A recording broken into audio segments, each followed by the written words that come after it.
All right, looks like we are live on Facebook Cool. Howdy, without Facebook. Malcolm. And obviously, I can't see the Facebook comments, Paul, so you're going to have to referee that. I will do the best I can to apply them back in. One of the biggest challenges is not interrupting. So one thing, guys, thank you guys for joining us. If you're on Facebook now, give us a comment, say that you're here watching, or if you're watching it later, I guess, let us know if you watch this in the aftermath. It'd be kind of cool because we don't really keep awesome track of those metrics.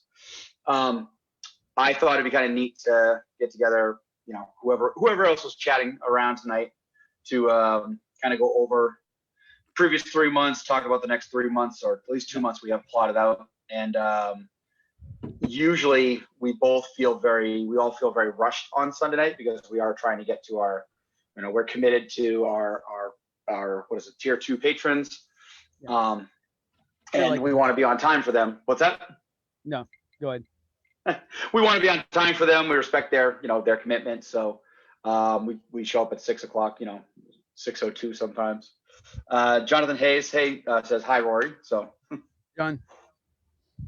And we know it's kind of an odd time, but hopefully if anybody's around, you guys can chime in. And if you're somebody that's been in one of the cohorts or been in the cohort since January, a lot of people have, we'd like your feedback as well. So hear what you guys are saying. I see Cammie floating around in the background. Yep, she's nice. working on her greenhouse, her temporary greenhouse, getting her starts going. The mythical Mrs. Miller. Yeah, it was. Today was. Somebody keeps them in line. 3 days ago, it was snowing. So from snowing to 70 degrees, it sounds like New England weather. Yeah, it's kind of nice. All right, hold on. My phone's doing something weird, and I'm trying to make sure so I can actually see the Facebook stuff. So, all right, cool. Well, let's see. We start with backstory. Go ahead and start with backstory. I'm eager to tee up next month because your diabolical plan has got me extremely excited. So I made the old man giggle, and that doesn't happen too often. So I'm kind of proud of myself. And I realized I was explaining to somebody else, they're like, you have a lot of work coming up in April. I'm like, I have a lot of work coming up in April, but that's okay. It's going to be fun. So he has a lot of work if he trusts us and almost no work if he does trust us.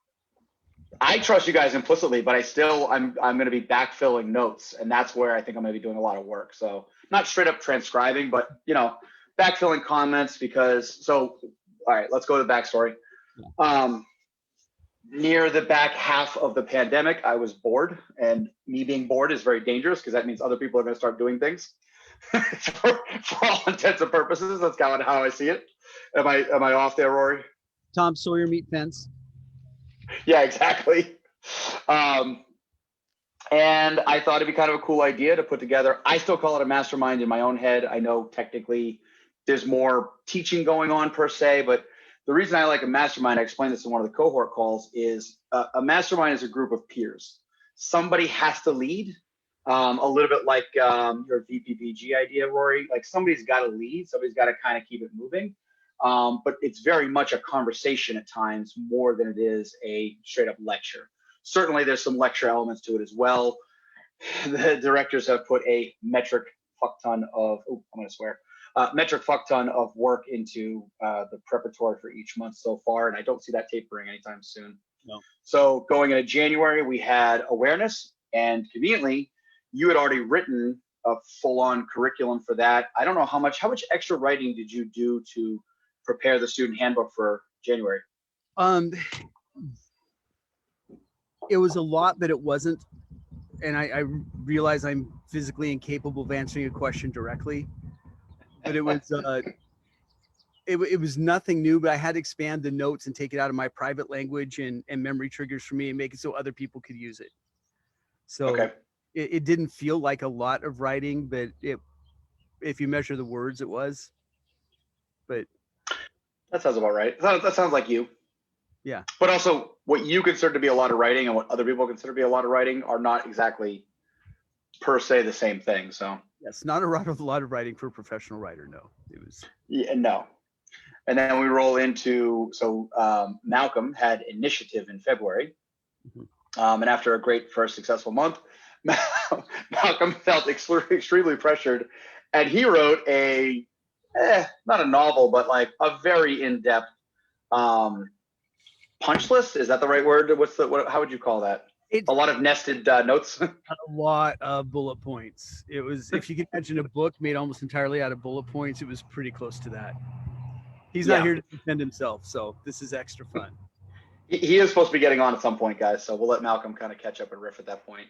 And initiative was specifically very cool. It felt like, we went from not a hard and fast topic in awareness, but a topic where, it's a fairly common talking point or talking ground for our industry, right? To initiative where I don't feel like it's talked about in the way we did over the course of February. And, I've said it a million times in the Tammy stuff this last month. It's super cool to, as an instructor, I get to talk about this stuff, and I get to pull it into everyday lessons on the mat, which is just awesome. It's not talked about. My take on it is that, and the reason that, in meditation on violence, I call these the big three, was because most training is focused on either awareness or initiative or permission. But even the ones that are focused on initiative very rarely get much farther than strike hard, strike first. Mm-hmm. It's just, but it's so much more than that. It's a lifestyle almost. Well, and I think we're all trying super hard to be, it's a funny balancing act between large concept and actionable items.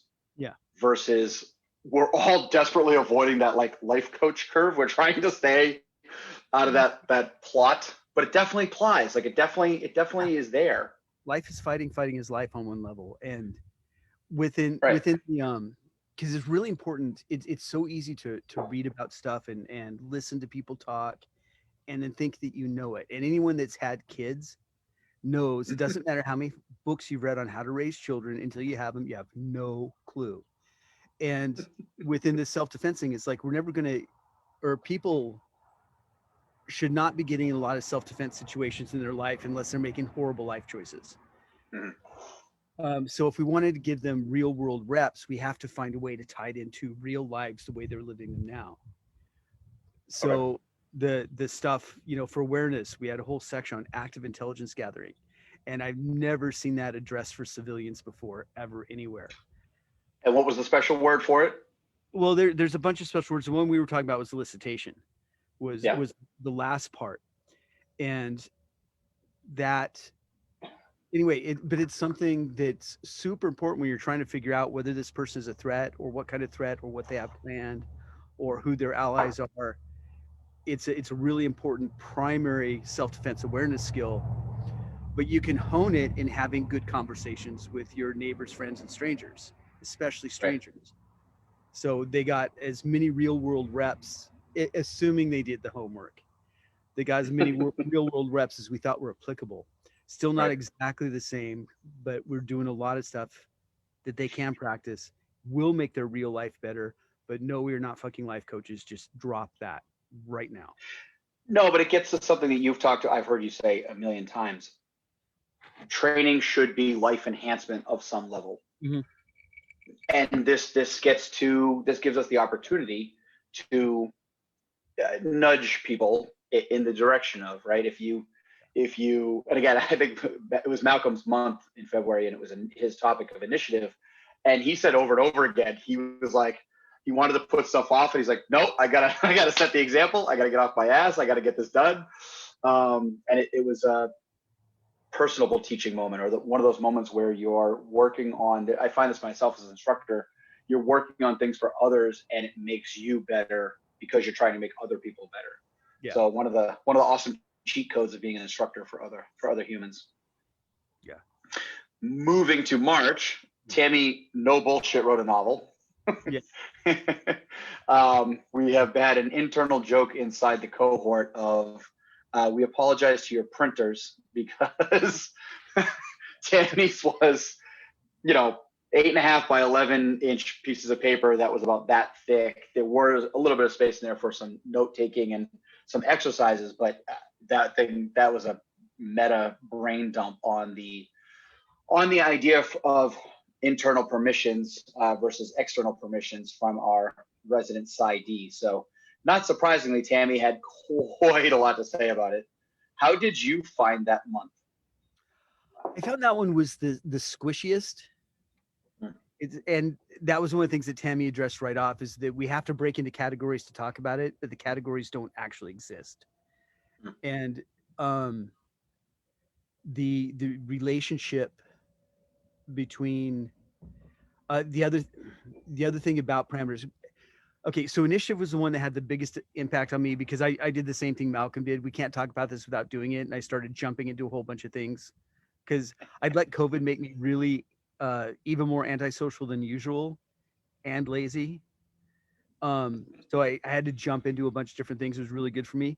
Permission was the one that was most challenging because it's so hard to put into words, so hard to think of it as when I say positive, I mean positive in the psychological sense, which doesn't mean good or happy making. It means exists, because it's easier to talk about parameters than to talk about permissions. It's easier to talk about what you don't let yourself do than to talk about what you do let yourself do. And so that the last 2 months, the 2 months I didn't take point on were absolutely the most valuable for me. Well, no pressure for next month. I am so tickled at what you're doing.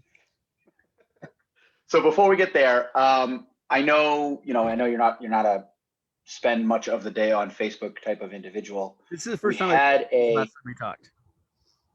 So that was Sunday, 4 days ago in Writer World. So yeah, we somebody wrote a post this week, and it's a little amorphous, which is kind of cool because it's thinking about big topics. I won't name names, but the idea was the shifting landscape of some potential laws in our country, and people who are functioning normal today could be declared criminals for doing the same thing a week later. And I drew the point out that this whole topic is permissions, right? It's giving yourself permission. One of the things that's an analogy in the book was, do you give yourself permission to break the law? No, of course not. Do you speed? Yes. Okay, good. So in that instance, you do give yourself permission. Now we have to kind of figure out where you draw the lines. And that was one of the fun ones. It's everybody has their own lines, of course. And some people, let's be honest, a lot of people have not done the legwork on where those lines actually are for them as individuals. And some of the physical exercises we were doing, then this kind of goes back a little bit to initiative, but definitely on permissions. Was it the Pen 15 challenge with the alternative person? Watching glitches happen in real time is super fun. Tammy had a very, very cool exercise, a partner pad exercise that had a lot of vocalizations with it. I don't know if you got a chance to see that video that I did with a couple of my local guys here. It's fun to watch people who don't know that they have lines or verbally state that they don't have lines smash hard up against those exact same lines. That to me is I don't care if you have lines. I don't care if you have rules. I care very much if you think that you don't, because that will bite you on the ass. Yeah. If I know I can't stick my fingers in somebody's eyes, at least I know if I know that I can and I will, and it's, and then that day you need to, and you realize suddenly you can't, you're not only going to fail, but you're going to freeze there while you try to figure out why you failed. You're going to get destroyed. Yeah. Well, I guess we haven't talked about this. So this is the point of this call, was just to get a chance for the directors to talk and for the public to get a chance to kind of you guys are all public get to listen to that. Yeah. If you're watching right now, you're public. Congratulations. Well, actually, like Eric's watching right now, according to my Facebook log here, so that's cool. One of the things you talk about is the biggest lie we tell ourselves is, well, I'll do it when I need to. Yeah. And that's probably an interesting thing to walk out with regards to both initiative and permission. Well, it's one of those, I've heard it since I was a kid in grade school. We used to do the contest of how long can you hang on the monkey bars. And everyone that lost would say, well, if I had to. But you know what? If you put light a fire under them or stick something sharp under them, they don't last longer. They last less long. Yep. And that because fear saps your energy. Almost everything is harder when it's real than it is when you're training and when you're fantasizing about it. And that delusion, if I ever had to, I totally could. And it's like if you can't do it when you don't have to, it'll be harder to do it when you have to, not easier. That's one of the biggest bullshit that people kill themselves with. Do you think it is a? I'm gonna. Okay, I'm not gonna get. I'm gonna try not to get in trouble here, but oh, Eric said he's on. Cool, Eric.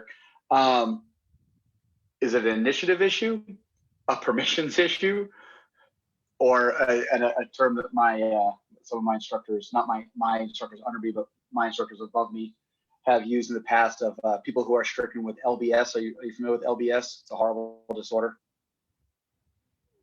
No, tell me. Lazy bastard syndrome. It's a really debilitating disorder. I personally don't think it's any of those. And it's again, it's the lens you look at it through, but it looks the same way to me through two lenses. One is the unexamined life is not worth living. Is people don't want to look at themselves too closely because they're afraid they won't measure up, or they're going to kick over a can of worms they don't want to believe. And the other, which is exactly the same thing, just a way to look at it, is narrative. And you're living the story of your life, and in this story you're a hero, and a hero can do all of these things, therefore you can do all of these things. And if I don't poke at that too much, it's more important to maintain the story, and I know if I expose it to real life, the story's going to collapse.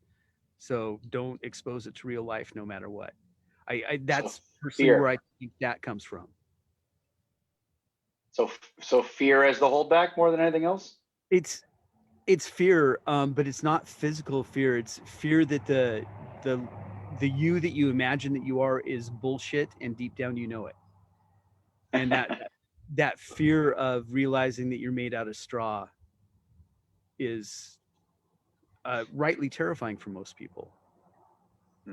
And one of the reasons I encourage people to get in is the traffic noise bugging you. Should I take this inside? No, it sounds fine. I mean, I can hear it, but it's not super distracting. Okay, because one of the reasons why we keep encouraging people to go out there and do stuff and try stuff, they hold back because they're afraid that they aren't what they think they are. They're afraid that they're made of straw.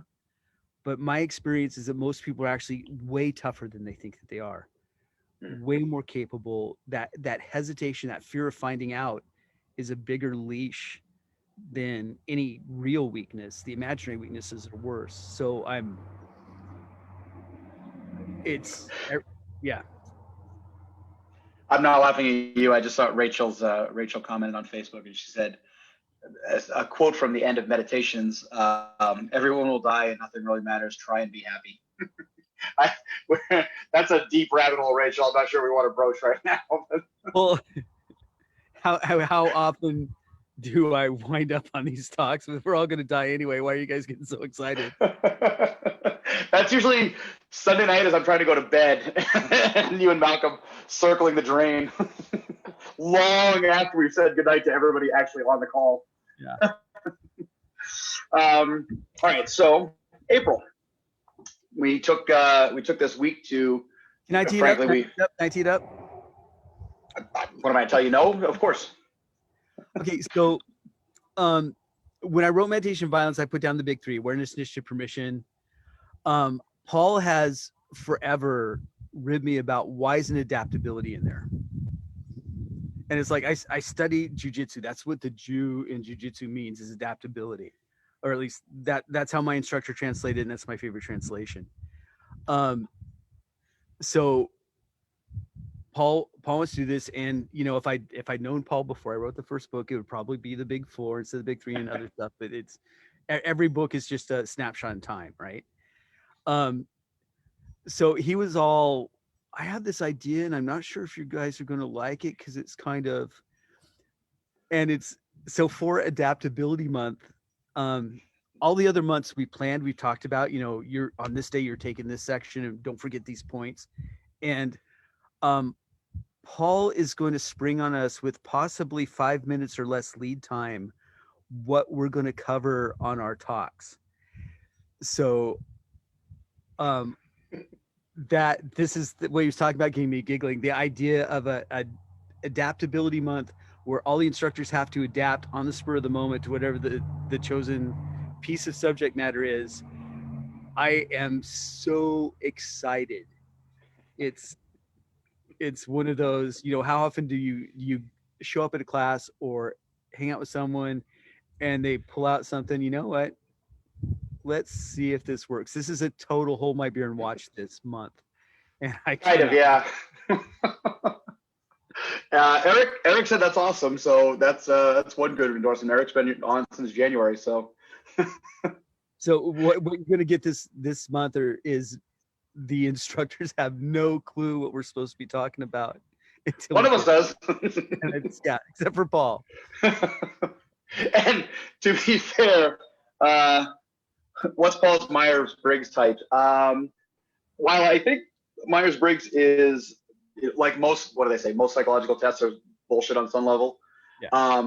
I am right on the line between I and E, NTJ. So that is, which probably makes sense. I think, I believe, well, humans are malleable forms, a la adaptability. And I am profoundly introverted as an individual. And anything extroverted that you guys perceive, I've mentioned this in the cohort calls, is very much a learned affect. So now when I take the test, it ends up being a little bit like 50-50 on that one, which is, I guess, rare or whatever. But either way. So yeah, it's going to be ENTJ. Yeah. It ends up being I joked afterwards. My take was Tammy was doing one of her wrap-up calls, and I kind of had this idea kicking around in my head, floated it by Tammy just to see what her take was. And she goes, one of Tammy's affects is, huh, which is her way of saying she's processing. Yes, that same exact look on her face. Huh, looks up to the left or up to the right. And right, am I right, Rory? Yep. And we call him that head cock. Yes. Yeah. She got this slow grin on her face, and she goes like, that could be fun. I was like, all right, well, now I have to check with I'm not going to do things about my feral director's approval. Feral. Well, I kind of thought you would roll with it, honestly. I was like, but I didn't think you would be as excited as you are. That actually took me by a little bit of surprise. And the one I was worried about, inside baseball from the cohorts, we've been joking that Malcolm likes his PowerPoints. He likes not in a bad way. Not in a bad way. They're super detailed oriented. I put a post up on one of the stories a couple days ago. Like Malcolm was wrapping up on Sunday and just so deep in the information. It's almost so I was like a little worried that something. Yeah, something like that. Yeah. Almost like he's a formal educator in some way, shape, or form. So I was a little worried that it wouldn't give Malcolm, sufficient prep time. So I thought maybe he'd be a little worried about that. He was like, nope, that's a great idea. So I was like, all right, we're in. This is going to be fun. So it's going to be an interesting month. As I said, I know I bought myself into a boatload of work because, do we, Eric says he loves his PowerPoints. You would though, Eric. You would love the PowerPoints. You're a very detailed guy. So has Malcolm put up the option of having people download the PowerPoints as a handout? Because he can do that. That's on the PowerPoint. That's a great question. I think yeah. That can go up in both the Patreon and inside. So for those who don't know, the way the cohort runs is we have its own private Facebook group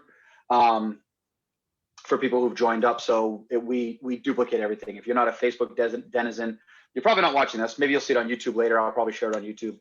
But if you are, no, Rachel, it'll be set. I'll walk that out in a second. But what were we saying? Oh, Malcolm can definitely do it on both Patreon and inside the Facebook group.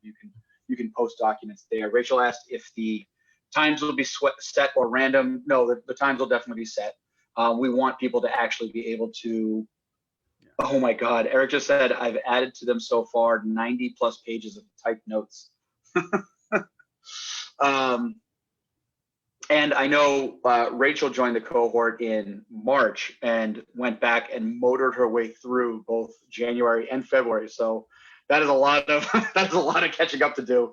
Because for those who don't know, we're doing, we keep saying 20, 25-minute calls, but frankly, they're all more like 35 to 60 minutes most of the time. I don't know if Malcolm's hit less than an hour so far. And that is 5 days a week. So it's a lot of data. It's a lot of stuff coming at you. So, hey, Jay, thank you. Jay, thanks for joining. Sorry you missed the beginning. Don't worry. This is going to be up on VOD, video on demand. You'll be able to watch it later if you want to catch up. Rachel's still playing catch up. That's fair. A lot of stuff. So more notes coming in through Facebook now. Yeah. Do we want to tell the additional planned thought of multiple directors playing Pong during the calls?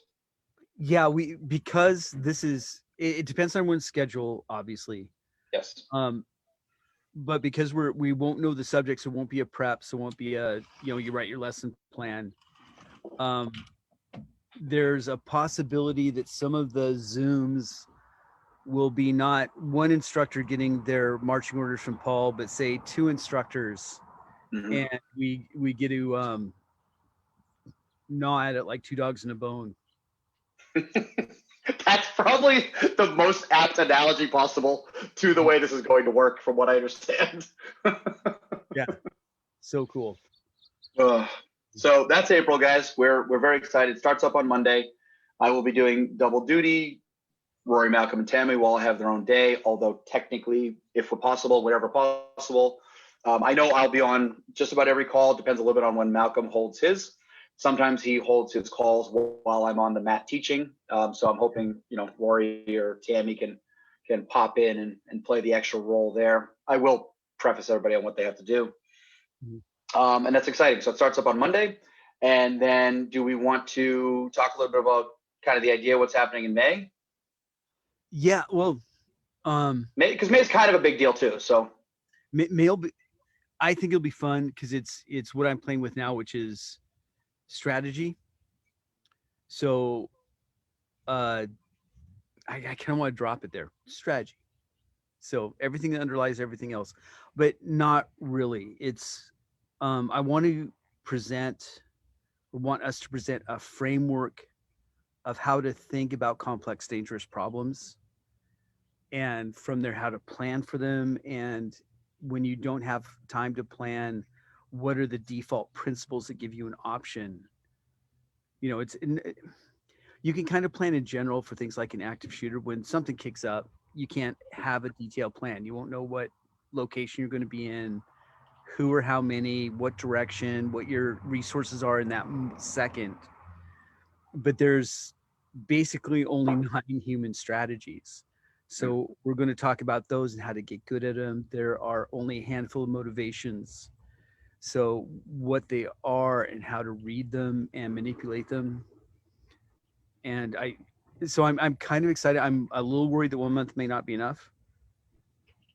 So this is a book that I've been working on for a while now. So 2 things to what you just said. I think item number 1 is going to be, as you're getting prepped for May, guys, so we'll tell you now, start rereading Conflict Communications. That will be a useful primer. And buy more printer ink. Yeah, what I'm going to send you. Okay, so the joke is that it's been turning into a book, and then Paul's going to back off on that. But like I said, I've been working on the book for this for a while. So I have an unfinished manuscript. So if you're signed up for the class, I'm going to send you the PDF of what I have now. So if some of you have never seen a book halfway through, so you'll probably be horrified, because it's unfinished. It just ends where I ended it. It's gobbledygook. There's a whole bunch of notes at the end, because that's what I do when I get a weird thought that I can't put it in here, but I don't want to forget this. So there'll probably be 5 pages of notes of things I want to add later or need to put in a different book later. So it'll but part of the whole thing about being peers is we don't want to just share the end product. We want to share the process. It's not about, we never want to tell you what to think. It's they give you as many tools on how to think, and you pick the ones that work best for you.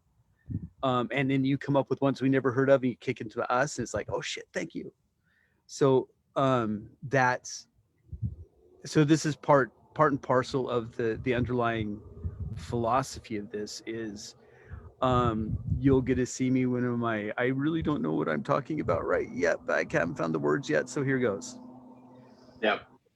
And that's oftentimes it feels like that. As I was prepping for April and initially thinking I would be going a little rote and making a handbook, et cetera, I was like, trying to put a lot of this to words was one of the challenges. So Jonathan Hayes said, good, needs to reread Concom again anyway. And then finally temping in that supervisor position at work. So yeah, that's to me, that's always been, I've never had to work in a jail. I have definitely worked in an office, and I definitely work with other humans. So Concom I've always found particularly useful for those purposes. So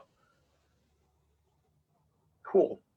So no Malcolm, which is cool. You probably got hung up. That does happen. We can tease him about it later, which makes it better. Yeah, it does. The best part is like 20 minutes before we went live, he's like, I'm down. I'm like, okay, cool. I'm excited to see you. What are you? People always ask me this afterwards. What are you drinking right now? I am drinking, and this is my first drink this year, which I wanted to have with friends. So thank you all. I picked it up. There is actually a tractor going by with a load of hay right now. That sounds exactly like where you live. That's great, right? So I picked this up because I'd never had it before. It is a West Cork Irish whiskey bourbon cask, and it's not nearly as good as Kilbeggan, so I won't pick it up again if I remember. But there you go. I've had people recommend it because you did not like Green Spot. As I picked that up, I didn't like it like $60 more than what I do like. Well, then you'll hate because I haven't purchased them yet, but I wanted them out of my curiosity. They have Blue Spot and Red Spot. They are significantly more expensive than that. So, but I'm curious. So but are they next better? time, I don't know. I've never had them, but people rave about them. So yeah. Well, Kilbeggan did some special bottlings, and none of their special bottlings are as good as their regular. Yeah, I thought I'd be all special. I'd get you the single grain and the I forget what the other one is, and you were like, nah, I like the regular one better. Well, you've tried them. What do you think? I tend to drink high test bourbon. I think they're all a little watered down. That's just I like Irish. It's very subtle compared to what I'm used to drinking. Let's see, gotta go eat. Thank you for joining us, Jonathan. We appreciate that. Jay said Corona and Clona Kitty. I don't know what that is. I'm drinking in my preamble to the Constitution glass, which I love. Something kind of cool. Comes from your neck of the woods. Not quite, but Redwood Empire, which comes from Sonoma Valley. They're blending both ryes and bourbons from out there, which is pretty cool. They're definitely not making their own juice. So okay, for glasses, very nice. I have a glass for the unnamed schmo. Yep. And it's the Bill of Rights, but you pour liquid into it and they disappear. So I was messaging earlier with some unnamed schmo about firearms and firearms accessories. So that was kind of fun. Yeah. Clona. Oh, I'm saying it wrong. Have you heard of this, Rory? An Irish whiskey. Clona Kilty? Clona Kilty? I'd have to read it. Clonakilty. No. I've never heard of that. Something to look for. That's kind of fun. Probably have to go to Canada to get it. That'd be kind of ironic. Well, that's where she is. Okay. Well, that would make more sense then. Every time we do the Sunday call, Eric ends up asking me what I'm drinking and then gets to show me his and then makes me jealous of things I've never had before. And I'm always like, no, something else that I have to go hunt down. Mm-hmm. Cool. Got an Ardbeg wee beastie for Sunday. Do you like Ardbeg? Yeah, that was my favorite for a long time, and then something changed in my taste, and now I have to be in the mood for it. Oh, okay. For Smoky Petey's I really liked, and then something changed. Now I have to be in the mood for them. The first time anybody ever tried to get me to drink any whiskey, not counting shots or whatever, was Cow Isla, which I yeah. very smoky peaty, and I was like, this smells exactly like gasoline. Why would anybody drink? Handed it back. You drink bourbon, which tastes like burning rubber. I am significantly older. I've killed a lot of taste buds. Now I can drink bourbon. Well, and one of the reasons I like the smoky peaty because some of my favorite memories were bonfires on the beach. Mm-hmm. We're getting more with the whiskey part than with any of the stuff we're actually doing. No, but listen, I who here drinks whiskey? That's kind of part of the fun call, right? Jay said something interesting, and you know about this. She said she saw the chat about the Myers-Briggs. I guess in Jordan Peterson talks more about the big five personality types. Mm-hmm. Ebony's watching. Hi, Ebony. How's it going? Cool. Joe is in Philomath, Oregon. Where's Philomath, Oregon? Philomath. It's just south of Corvallis. Philomath, just south of Corvallis. Philomath. And they say Massachusetts words are hard to pronounce. Philomath. It probably in the original Greek was Philomath. I don't know, but it's the locals call it Philomath. Ah, okay. And then Joe Big. Yep. Joe Dealey. Oh, Joe. Hi, Joe. Cool. Joe was my college roommate. He's one of my best friends. Oh, really? Yeah, he's totally wrong about everything, but I love him dearly. Joe also said Connemara peated single malt Irish. Very nice. Very nice. Yeah. And then Eric kind of put a nail in it. We are a drinking group with a violence problem. You are not 100% inaccurate. That's the Animalist Barbecues refers to themselves as a foodie group with a violence problem. Yeah, and I think at Violence Dynamics, I've definitely heard that particular line used as well. Yeah. There could be a long dovetail on the fun extra stories that are not part of the mainline classes. Yes. Which I think is how we ended up here functionally. But not today. Yeah. Not today. Sorry, I'm just catching up on Facebook for anybody. If anybody sees me looking over here, it's because we're on Zoom, as you can see from the print, but I'm looking at my Facebook over on the side so I can catch up on any comments. And I'm not looking over there because I would not see anything. So anything happening on Facebook, I have no idea. I have to transcribe it for Rory, so. Cool. All right, cool. Well, again, 40 minutes. That's I didn't even think we were going to be on for this long. So excellent seeing you again, Rory. For everybody watching, thank you guys for joining. If I don't know, bad business. I don't know how many spots we have open. I think it's 7, but it might be 8 for the cohort cranking up on Monday. This coming Monday, April is that 5th or 6th? What is that? That's the 5th. Get a good, as you can tell, leadership abilities. Say it again. Get a good close look at Paul's leadership abilities. It's been a long week, Mr. Miller. No pressure. It's been a long week, and I slept 4.5 hours last night, so I'm doing okay. This is my other job, remember? I know. This is my side gig. This is in the 100 hours I'm not on the mat teaching jiu-jitsu. This is the other stuff that I do. So we don't all get the retired writer lifestyle. That'd be nice too. Isn't that cool? It is. It is. We teach you all the time. Yeah, exactly. Mm-hmm. Eric says, cheers. Thank you, Eric, for joining. So everybody that is on Facebook, thank you guys for joining. If you are, I will upload this up onto the YouTubes as well. If you're watching up on YouTube, again, thank you guys for joining in. Mm-hmm. I think 7 spots are available. It might be 8 for the cohort round 4. God help us all. Starting up on Monday, so that'd be kind of cool. Yeah. Any last words of wisdom, Rory? First week off since this year started. Yeah. Yep. Kind of nice. Well, we figured everybody kind of needed it. Us, everybody else, kind of a collective breath before we crank into what's going to be a little bit of a wild and woolly one. I'm excited about, though. Yeah, so am I. Should be fun. So we have to nail down the calendar of who's going to go when each week, too. So by the way. Now I do want to throw a thing into IDC where all the students are assigned to teach something. We don't know what they're going to teach until they have to. We do that. We do that in our local instructor class. Zero prep is fun. And actually, one of the ones that we do it, so I'll do a little industry insider thing. So anybody that's an instructor out there or that teaches instructors, I always say that you have to have the skill and of the item, right? So cooking, sharpening knives, splitting wood, whatever the skill is, you have to have the skill. But then you also have to have the public ability to present. I think we all know technicians who can't put shit to words. Mm-hmm. Vice versa, I'm sure we've all met people that are goddamn smooth talkers who turns out their knowledge base is like, you don't want to be learning from this individual. You already know more than they do. And Rory's nodding and chuckling and laughing. So he's probably got a list of each of those people. And grimacing.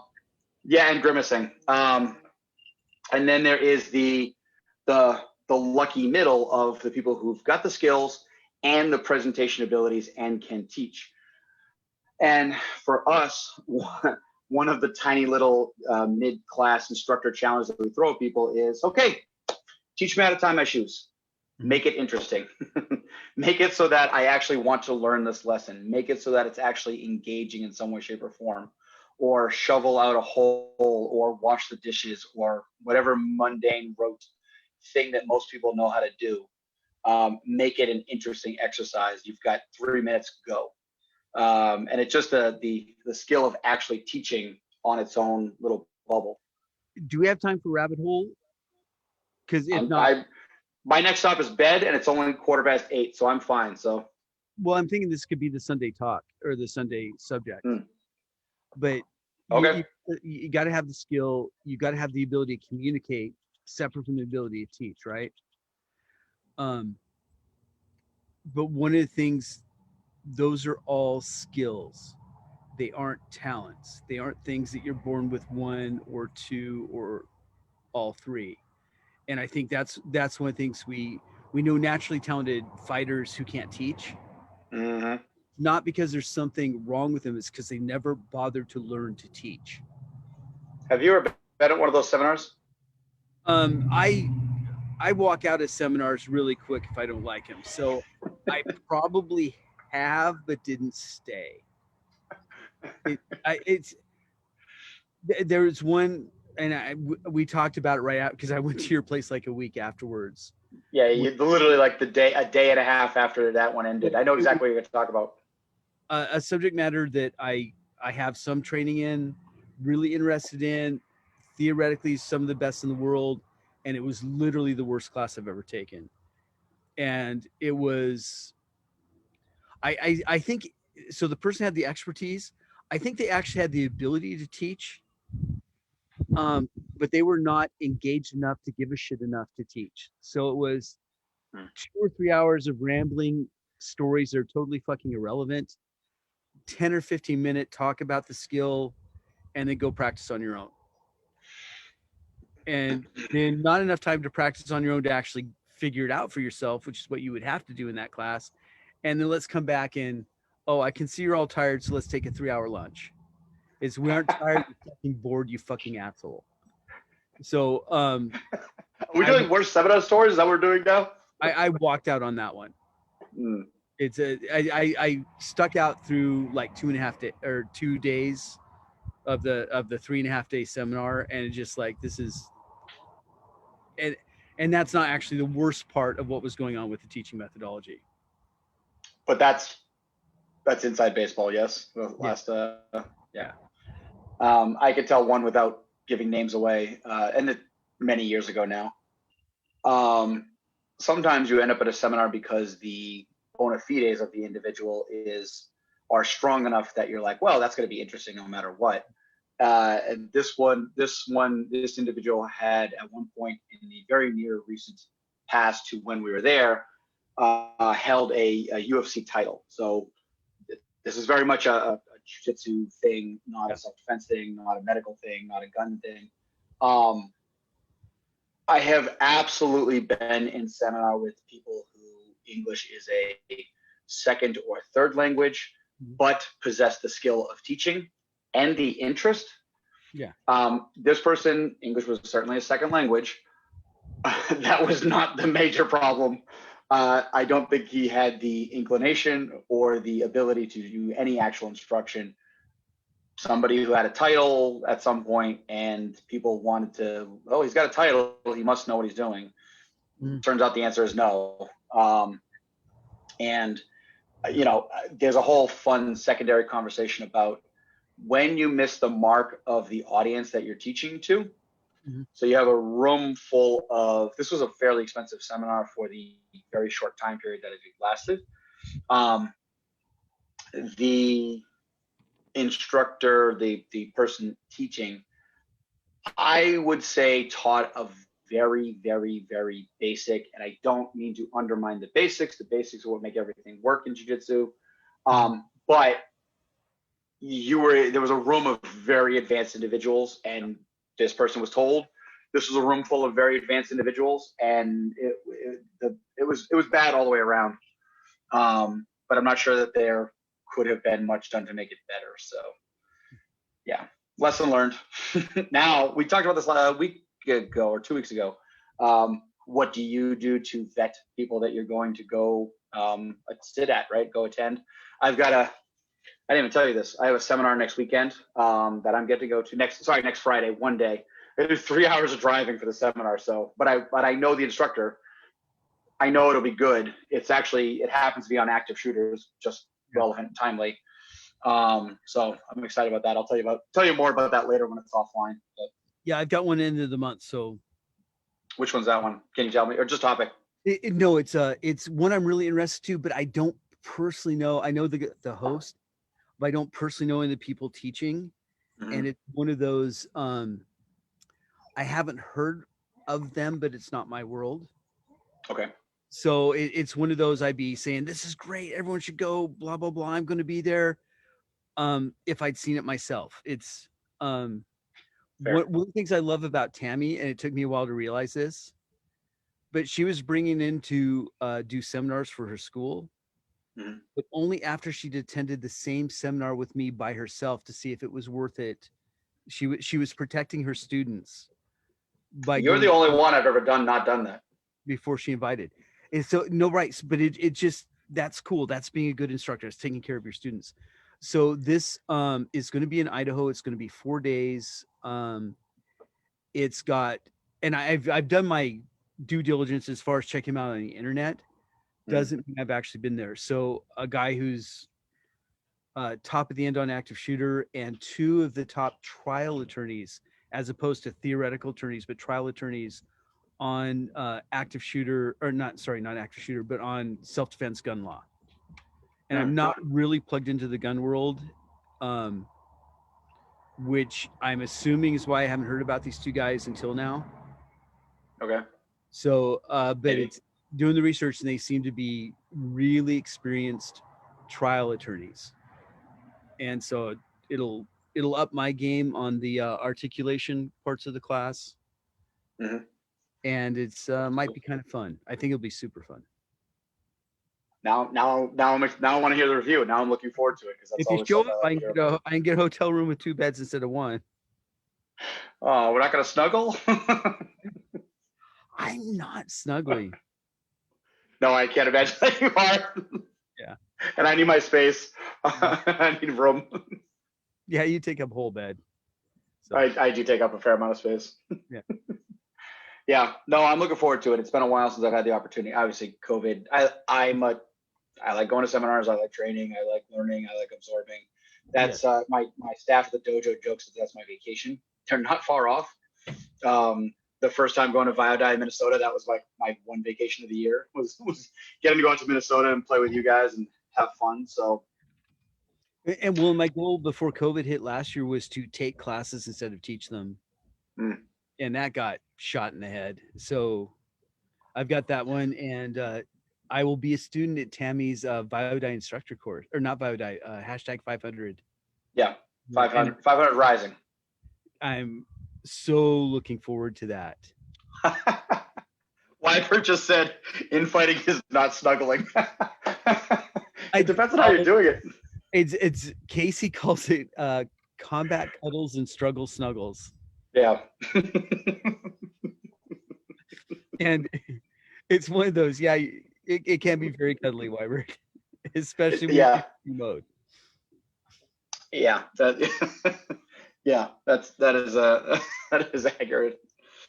Yeah, and I very much the same boat. I've had a class that I've been kind of hunting and pecking for. It's an instructor level, so like becoming certified at kind of a next step in the pew pew world. I've been kind of hunting it for a couple of years, and now I'm at the point where I'm trying really hard to get it held to me locally, so I don't have to travel somewhere else. I'm like, I know a couple people, so I'm like poking and prodding. I'm poking the instructor and I'm poking one of the potential local hosts and being like, "Hey, that'd be really cool. I'll advertise. Can we get that here? So I don't have to fly to Colorado, Florida, Nevada, You're whatever." not a big fan of flying anyway. What's that? You're not a big fan of flying anyway. It's not enjoyable when your knees are up in your chest for 5 hours. It's not a fun experience. Long flights means Advil because my everything cramps up. Yeah. And I'm not even tall as like Eric or some of the guys in the Chiron group. So Eric is tall. all right, cool. Well, we babbled for almost an hour. Yep. It's awesome. So everybody on Facebook, thank you guys very much for joining. As always, we're planning on Sunday, right? I know it's Easter Sunday. We don't expect a lot of people around, but I may or may not make it. It turns out that my mother-in-law has something planned. So okay. So either I won't be there because my wife wins, or I will be there to get out of the thing with my mother-in-law. You're supposed to say that on Facebook Live, Rory. That's all right. Eric said preaching about being tall, and then Jay added, "Bam, reason to love being 5'3". Yeah, most of the time I like being my height, but once in a while I'm like, God, it'd be nice to be pocket sized and fit in this seat more comfortably. Cool. So for the cohort people, the Chiron big group people, the patrons group, please pay attention. We may or may not be on Sunday. It is Easter. I don't think I have any family plans that I'm aware of. It was supposed to happen on Saturday, still in the air. So yeah, pay attention, guys. And yeah, I'd like to still hold it. That'd we know Malcolm can't be there because of family stuff. So, but cool. So Facebook and YouTube, thank you guys for joining, and we're signing off for now. We'll talk to you guys soon.